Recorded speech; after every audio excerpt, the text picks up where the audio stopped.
Welcome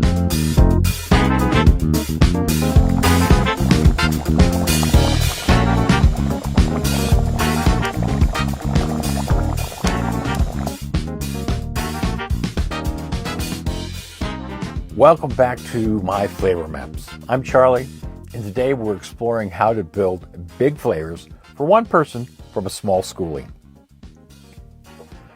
Today we're mapping out a deep dish pizza, cake pan, quiche. Woohoo! We're going really deep today, specifically 8 inches into an 8-inch stainless steel cake pan. For me, this is a total game changer. Why? Because cake pans are much deeper than the average pie tin. Okay, with me so far? So I started with a frozen pie dough. You know those rolls? They're in a box. I thawed out and I pressed it into the pan carefully, pressed all the way up those high sides. Now, once you do that, you have to pre-bake this until it's just slightly beginning to brown, so it stays crisp and doesn't get soggy once you add the custard.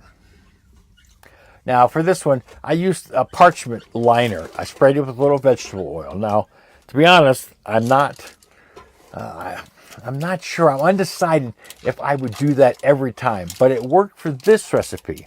I plan to test this a couple more times and hopefully find a way to skip the parchment altogether, because it seems to be much easier to slice and serve without it.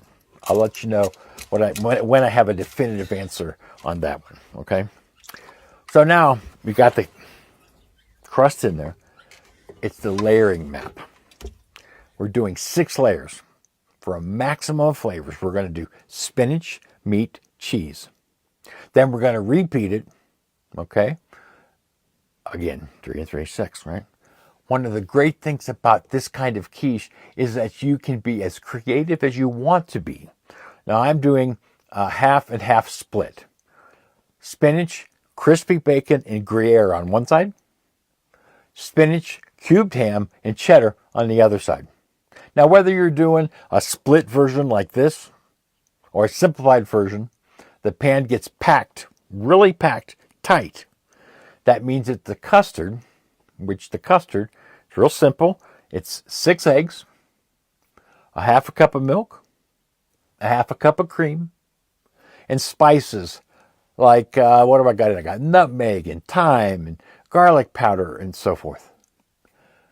Now, all of that must be beaten very well. If everything isn't fully incorporated, especially the eggs, you wind up with wet sections and other spots aren't custardy and dry. It's just, it's not good. Now I found out when I was starting this research that my whisking skills are not what they used to be. Believe it or not, that's one of the strange things I'm not able to do well after the strokes. When you don't whisk the eggs and the milk really well, you tend to have areas that are more milk than egg, and other areas that are more egg than milk, and that doesn't play well, okay? So, if you have a weird wonky hand like I do, use an electric mixer. It works much better. Okay, now once the custard is well mixed, pour it slowly over the top and let it sit for a minute. You want it to settle so it can seep into those nooks and crannies, all those little hidden spots. Now that everything is ready to go, it's oven time.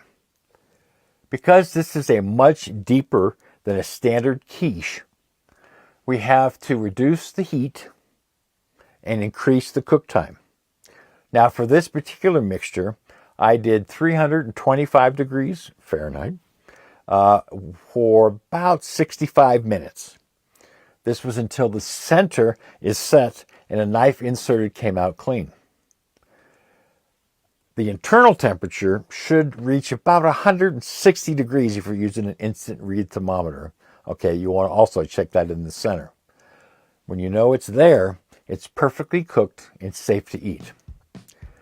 It takes a little longer, but in my opinion, the result is well worth the wait. Now, if you want a step-by-step instructions and a full nutritional breakdown for this quiche. You can find the link for all my recipes right in my bio. Now, you should try this one. You really should. It just goes to show you that the road might be long and the kitchen might be small, but you can still map out a life that you love. I'm Charlie. Thank you for being a part of the journey. Deuces.